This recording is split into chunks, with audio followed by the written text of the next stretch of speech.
হঠাৎ করেই যখন মেহমান আসে তখন কিন্তু ঝটপট আমি এই চিকেন বিরিয়ানি তৈরি করি। আর কোনো রকম বিরিয়ানি মশলা ছাড়া ঘরোয়া উপকরণে এই বিরিয়ানি অনেক বেশি মজার হয়। কালারটা যেমন সুন্দর হয় তেমনি কিন্তু খেতেও অনেক সুস্বাদু হয়। তো আজকে আপনাদের সাথে পুরো বিরিয়ানির রেসিপিটা শেয়ার করব। আশা করছি আপনাদের উপকারে আসবে এবং ভালোও লাগবে। আসসালামু আলাইকুম। ভিডিও শুরুতে আপনাদের সাথে একটা Pakistani Eid collection dress share করছি। আর কেনই বা শেয়ার করব না বলেন, এই ড্রেসটা এতটা সুন্দর, কালারটা যেমন সুন্দর, এই ড্রেসের কাজ এবং কাপড় আলহামদুলিল্লাহ অনেক বেশি কোয়ালিটিফুল। তো আমি হচ্ছে ড্রেস এখন আপনাদের সাথে ডিটেলস শেয়ার করছি আর একটু ক্লোজ করে দেখিয়ে দিচ্ছি। এটা হচ্ছে খুবই সুন্দর করে সুতার কাজ করা, সেই সাথে হচ্ছে সিকোয়েন্সের কাজ করা। এই ড্রেসটা পুরোটাই কিন্তু পাকিস্তানি একটা ড্রেস, যেটা হচ্ছে আপনারা ঈদ কালেকশন হিসেবে নিতে পারেন। কালারটা হচ্ছে মিষ্টি কালারের মধ্যে, আর এই যে এটার মিডল পার্টে হচ্ছে জর্জেট, একদম সফট পিওর যে জর্জেটটা, সেই জর্জেটটা হচ্ছে মিডলে ব্যবহার করা হয়েছে এবং দুই সাইডে এবং ব্যাক সাইডে হচ্ছে এটা সুইস কটন এবং জর্জেটের কম্বিনেশনে এই ড্রেসটা অসম্ভব সুন্দর। ঈদের দিন সকালের জন্য এরকম একটা ড্রেস নিতে পারেন, খুব আরামসে পরতে পারবেন। আর এই যে জর্জেট এবং হচ্ছে সুইস কটনের যে জয়েন্ট, সেটার মধ্যে খুবই সুন্দর করে কিন্তু লেস ওয়ার্ক করা আছে। এটার লুকটা একটু গর্জিয়াস করে দেওয়া হয়েছে। আর এই যে পিওর জর্জেটটা, এটা কিন্তু একদম সফট একটা জর্জেট, যেটা আপনার কোনো রকম খসখস লাগবে না। আর এই যে সুতার কাজগুলো, এগুলো একদম নিখুঁত ফিনিশিংয়ে কাজ করা, এবং সেই সাথে যে সিকোয়েন্সগুলো, এগুলো কিন্তু থ্রেড সিকোয়েন্স করা। মানে এগুলো এত পরিমাণে সফট যে আপনার গায়ের মধ্যে কোনো খোঁচা বা ফোড়া লাগবে না। এটা দামানো অংশ হচ্ছে অর্গানজার উপরে খুবই সুন্দর এমব্রয়ডারি করা, এবং হচ্ছে নিচে খুবই সুন্দর কুশি কাটার লেস ওয়ার্ক করা। আর এটা সাইডটা হচ্ছে দেখে সুইস কটনের মধ্যে এই পিনটা অসম্ভব সুন্দর, আর একদম পিওর অরিজিনাল 100% পাকিস্তানি সুইস কটনটাই কিন্তু আপনারা পাচ্ছেন।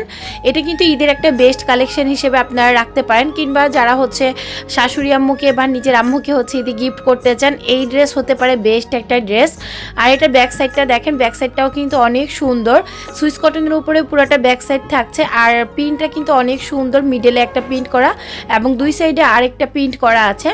আর এটার ডিজাইনটা নিচের দিকে নামতে হচ্ছে খুবই সুন্দর একটা ডার্ক কালার শেডের মধ্যে পরিণত হয়েছে।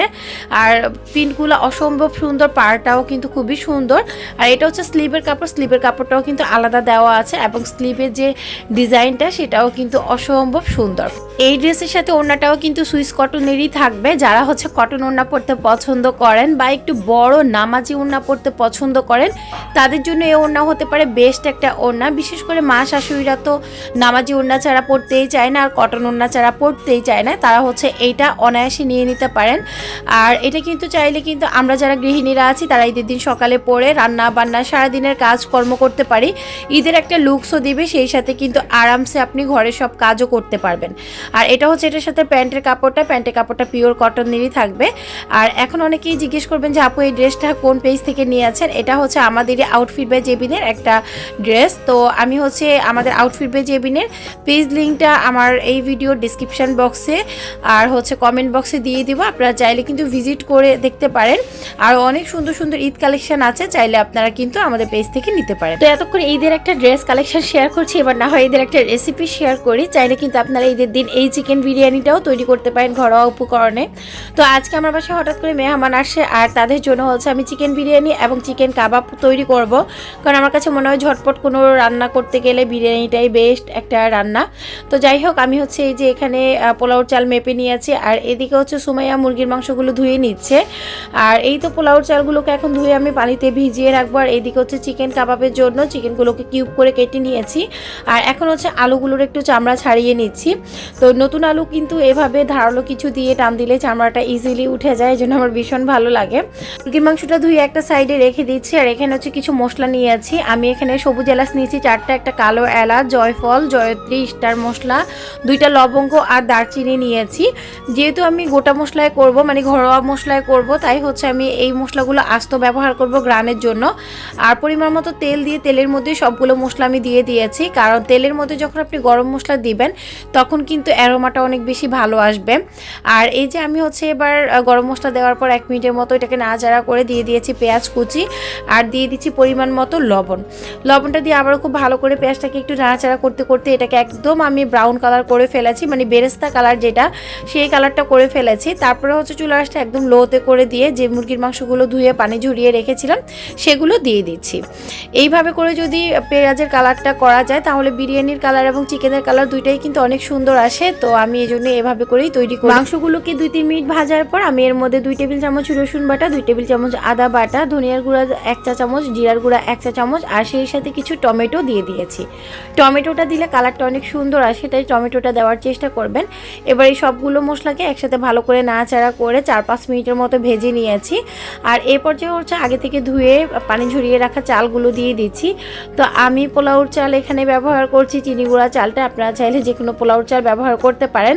আর এই পোলাওর চালটাকে দিয়ে খুব ভালো করে হচ্ছে আমি এভাবে করে নাড়াচাড়া করে এখন ভেজে নিব। এ পর্যায়ে চালটা ভাজার সময় আমি আবারও পরিমাণ মতো কিছুটা লবণ দিয়েছি। আর এই লবণটা কিন্তু অবশ্যই দিবেন, তাহলে কিন্তু চালের মধ্যে লবণের পরিমাণটা ঠিক মতো হবে। আর এই তো ভাজতে ভাজতে দেখেন চালের কালারটাও কিন্তু ব্রাউন কালার হয়ে গেছে। এরকম একটা কালার করার জন্যই হচ্ছে পেঁয়াজটাকে বেরেস্তা করে নিয়েছিলাম। আর এই যে আমার কাঙ্ক্ষিত কালার চলে আসার পর আমি হচ্ছে এর মধ্যে পরিমাণ মতো পানি দিয়ে দিচ্ছি। আজকের এই বিরিয়ানি রান্না করতে আমি কিন্তু কোনো রকম গরম পানি ব্যবহার করছি না, ঠান্ডা পানি দিয়েই হচ্ছে আমি এই বিরিয়ানিটা রান্না করছি। খুব ভালো করে নাড়াচাড়া করে আমি এখন দিয়ে দিব কিছু আলু বোখারা, কারণ আমার কাছে বিরিয়ানিতে আলু বোখারা খেতে ভীষণ ভালো লাগে। তো আমি প্রায় 4টার মতো আলু বোখারা দিয়েছি, দিয়ে হচ্ছে আবারও খুব ভালো করে একটু নাড়াচাড়া করে একটা ঢাকনা দিয়ে এখন ঢেকে দিচ্ছি। এই বিরিয়ানিটা আপনারা চাইলে কিন্তু ঈদের দিনও করতে পারেন, খেতে অসম্ভব মজার হয়।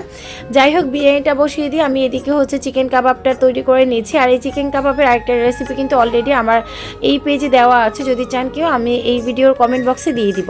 চিকেন কাবাবের সাথে আমি সবগুলো মশলা একসাথে দিয়ে আলুগুলো দিয়ে হাতে মাখিয়ে ভালো করে একটু পানি দিয়ে দিব। পানি দিয়ে হচ্ছে এটাকে ঢাকনা দিয়ে সিদ্ধ করে নিব। আর সিদ্ধ হওয়ার পর হচ্ছে এগুলোকে ম্যাশ করে তারপর কাবাব শেপ করে নিব।